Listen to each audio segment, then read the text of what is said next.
कि ये आरएसएस के लोग और बीजेपी के लोग ये टारगेट है। वो आमिर खान, अगर आमिर खान ना होके यूं कहिए कि वो ऐसे समझो कोई रमेश कुमार होता या मनोज कुमार होता, अक्षय कुमार होता, नहीं करेंगे, वो किसी हालत में नहीं करेंगे। क्या अक्षय कुमार नहीं जाते हैं अपनी पिक्चरों के लिए? या अक्षय कुमार को इसीलिए बचा रहे हैं, या अक्षय कुमार के खिलाफ इसीलिए नहीं कह रहे कि वो प्रधानमंत्री का इंटरव्यू लेता, कह रहे आम कैसे खाते, चीर के खाते या काट के खाते? इसलिए बात यह है कि क्यों टारगेट किया जा रहा है?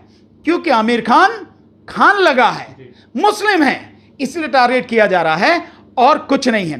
क्या इन्होंने जो है, जब जिन्ना की जो वहां पे जाके पाकिस्तान में जिन्ना पे वो गए थे, जिन्ना की मजार पे गए थे और जिन्ना की उसमें वो लिखा था, उनको जो है सेकुलर कहा था, ये आडवाणी जी ने कहा था, तो तब आडवाणी का बहिष्कार क्यों नहीं किया? करना चाहिए था ना आडवाणी का बहिष्कार। ऐसे कितने ही हैं जिनको आप मतलब अपनी सुविधा के हिसाब से आप करते हैं। आमिर खान एक देशभक्त है, सच्चे भारतीय हैं और इसके अलावा कुछ नहीं है। और मैं नहीं, इसको हर कोई कह रहा है और हर कोई जानता है।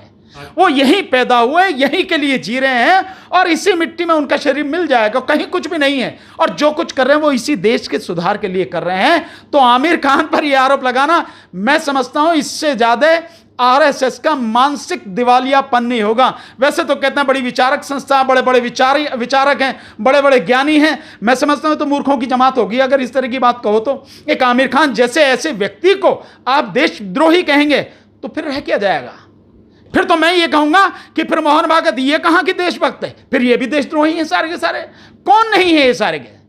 तो ये जो सारी की सारी चीजें हैं, ये प्रोपेगेंडा है, चलाया जा रहा है। क्योंकि हर तरफ से आप देखें उनका एक है कि हिंदू मुस्लिम करो, हिंदू मुस्लिम करो, चाहे जो भी हो, कि चाहे जैसे भी हो। मैं तो अगर नहीं भी होगा तब भी पकड़ लूंगा।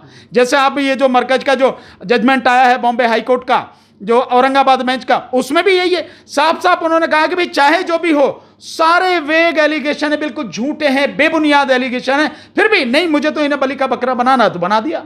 जिन लोगों की सेवा करनी थी वो हमारे अतिथि थे, अतिथि देवो भव की हमारी भावना है। उन लोगों की सेवा करने के बजाय, उनकी मदद करने के बजाय उन्हें हमने जेल में डाल दिया। तबलीगी जमात के जो लोग हैं, विदेशी लोग हैं, ये हमारी स्थिति है। तो इनको तो केवल एक मुद्दा चाहिए, नहीं हो तो कैसे भी बना लेंगे। इनका तो काम ही है हिंदू मुस्लिम करे जाओ।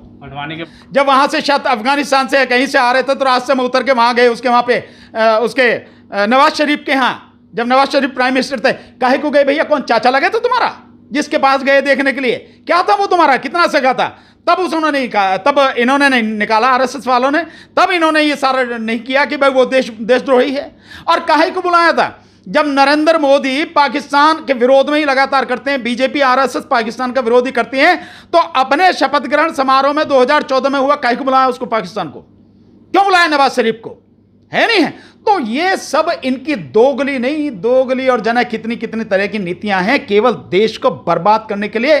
देश का माहौल हमेशा खराब रहे, तनावपूर्ण रहे, यही इनका काम है। इसी के लिए सारी चीजें कि संविधान के अनुसार न केवल मिलने की आज़ादी है, कहीं भी आने जाने की आज़ादी है, कुछ भी करने की आज़ादी है, और आपको बोलने की आज़ादी है, विरोध करने की आज़ादी है, और संवैधानिक और लोकतांत्रिक तरीकों के अनुसार आपको सरकार के खिलाफ भी अपना विरोध प्रदर्शन धरना करने की पूरी आज़ादी है। यही बात इसकी कि आमिर खान को मतलब देशद्रोही कहा जा रहा है। अगर आमिर खान देशद्रोही है तो मैं समझता हूं इस देश में फिर कोई देशभक्त नहीं है। आमिर खान जी का पूरा आप वो देखिए, पीछे का सारा उनका काम देखिए। फिल्मी दुनिया में रहते हुए उस इंसान ने जिस तरह से काम किया है और जिस तरह से समाज को सुधारने के लिए एक से एक बेहतरीन फिल्में बनाई हैं, एक से एक बेहतरीन फिल्में, वो चाहे पीके हो, चाहे 3 इडियट्स हो, जाने कितनी ही फिल्में, एक नहीं है कितनी ही जिनके नाम आप लें, एक से एक बढ़िया फिल्म समाज के सुधार के लिए। केवल यही नहीं, आपने सत्यमेव जयते उनका एक सीरियल आता था, आपने वो देखा होगा, शायद उसके 2-3 जो हैं पार्ट चले थे, जिसमें एक पार्ट में शायद शुरू के पार्ट में 13 एपिसोड थे और फिर इसी तरह से और कई एपिसोड, तो कई एपिसोड में वो चला। और उसमें जो देश की, जो समाज की, लोगों की ज्वलंत समस्याएं हैं, जहां सरकार को अपनी जिम्मेदारी निभानी चाहिए, वहां उसने अपनी जिम्मेदारी नहीं निभाई। जिस तरह से भ्रष्टाचार फैला है हर क्षेत्र में, उन सारे क्षेत्रों को उन्होंने कवर किया, दिखाया, लोगों को दिखाया, और पूरे देश ने नहीं दुनिया में उनके उस सत्यमेव जयते को पसंद किया।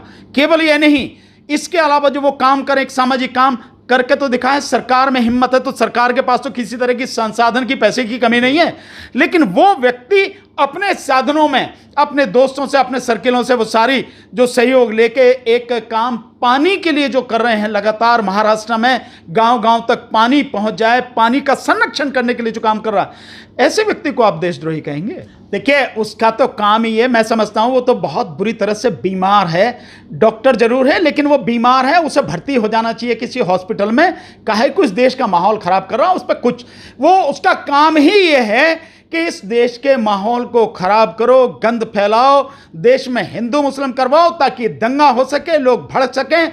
और उसकी करतूत का तो एक नमूना आप सबने देखा होगा कि जिस भाषा का वो इस्तेमाल करता है, जिस गंदी तरीके से बोलता है कि कांग्रेस के प्रवक्ता जो है राजीव त्यागी को, जिनको मतलब सीधा सीधा उनको निशाना करके कि तुझे चंद है और टीका लगाने से वो नहीं हो जाता, हिंदू नहीं हो जाता, ना जाने क्या क्या चीजें कही। तो ये व्यक्ति तो बीजेपी ने, आरएसएस ने छोड़ा हुआ कि तू देश का माहौल गंदा कर, मरेगा तो तू ही मरेगा, कोई दिक्कत नहीं है, पर तू देश का माहौल गंदा किए चले जा।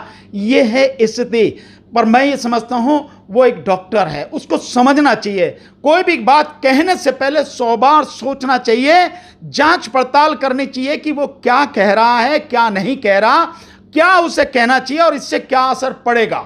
लेकिन कुछ नहीं, इधर से उधर काटा, कभी यहां से वो काट, वहां से वो काट, और काट पीट के वो एक पर्टिकुलर जिससे मतलब घृणा फैले, वो एक चीज निकाल के वो ट्वीट करते हैं। ये इनका काम है। देखिए, ये तो एक नहीं है, मैं कहूं सैकड़ों उदाहरण हैं। जितने भी ऐसे लोग जो बीजेपी के साथ में आ गए, बीजेपी पार्टी में शामिल हो गए, उनसे बड़ा देशभक्त को नहीं है, चाहे वो कितने ही कमीने हों, चाहे कितने ही बड़े गुंडे हों, चाहे कितने ही भी बड़े जो हैं वो दंगा फैलाने वाले, या चोर डकैत कुछ भी हों। कितने ही ऐसे अपराधी लोग हैं जिनके खिलाफ कितने मुकदमे चल रहे हैं, चाहे वो मुकुल राय देख लो पश्चिम बंगाल के, और चाहे एक नहीं है जाने कितने हैं, सबके सब उन्होंने, सबने बीजेपी ज्वाइन कर ली, दूध के धुले हो गए, वो सारे के सारे उज्जवल हो गए, सारे के सारे बढ़िया हो गए। और जो लोग बीजेपी का विरोध करते रहे वो बिल्कुल ईमानदार लोग हैं, बहुत ही साहस वाले लोग हैं, वो नैतिकता वाले लोग हैं, ईमानदार लोग हैं, सच्चे लोग हैं, वो उनको कहेंगे कि ये लोग जो है देशद्रोही हैं। तो ये तो बीजेपी की संस्कृति है, इसमें कोई परेशान होने वाली बात नहीं, लोगों को इससे ज़्यादा दिक्कत में नहीं आना चाहिए। मान लेना चाहिए कि उनका काम ही ये है कि गंद फैलाओ, देश को बर्बादी की तरफ ढकेलो और देश में दंगा करवाओ, हिंदू मुस्लिम करवाओ, और कुछ नहीं है।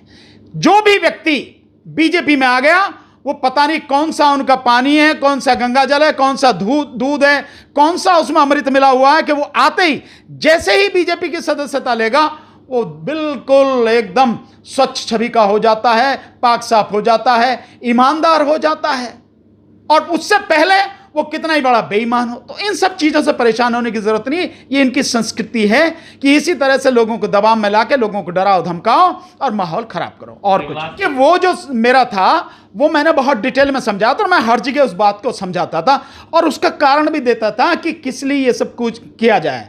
और मैंने कहा था कि पुण्य प्रसून वाजपेयी जी और रवीश कुमार जी, इन सब ने कहा, आज मैं भी फिर इस बात को लगातार कह रहा हूं कि हमें जो है टीवी देखना बंद कर देना चाहिए, न्यूज़ चैनल्स देखने बंद कर देने चाहिए। और न्यूज़ चैनल्स मैक्सिमम किसके हैं? वो रिलायंस के हैं आज की तारीख में। और रिलायंस क्या है? ये रिलायंस सरकार के साथ में खड़ा हुआ है, और सरकार जो भी कुछ कर रही है उसमें उसका पैसा जो है पूरी तरह से शामिल है। तो हमें बहिष्कार करना चाहिए रिलायंस का, रिलायंस के उत्पादनों का, रिलायंस पेट्रोल का, डीजल का, और रिलायंस के जो जियो है, हमें उसका बहिष्कार करना चाहिए। और मैंने पूरा तर्क देख के बताया था कि क्यों हमें ये सब करना चाहिए। तो इसने क्या काम करा कि उसमें से छोटा निकाल के, काट कूट के, कैंची लगा के, वो छोटा सा, सिर्फ इतना सही जो 1 आध मिनट का, वो इसने जो है अपने उस पर जो पोस्ट किया था, उस पर ट्विटर पे मेरा वीडियो वो छोटा सा करके जो तो ये इनकी आदत है, ये अपनी आदत से बाज नहीं आएंगे, ये उसी के लिए काम करते हैं, ये धंधा है इनका, उसी के लिए जो है इन्हें सारी सपोर्ट मिलती है, बीजेपी की पूरी सपोर्ट है, बीजेपी ने छोड़ रखे उसी काम के लिए हैं। तो इनकी बातों पे ध्यान देने की ज़रूरत नहीं है और लोगों को परेशान होने की ज़रूरत नहीं है। लोगों को अपने आप से समझना है क्या सही है और क्या गलत है। सही का साथ दो, गलत का साथ कभी मत दो।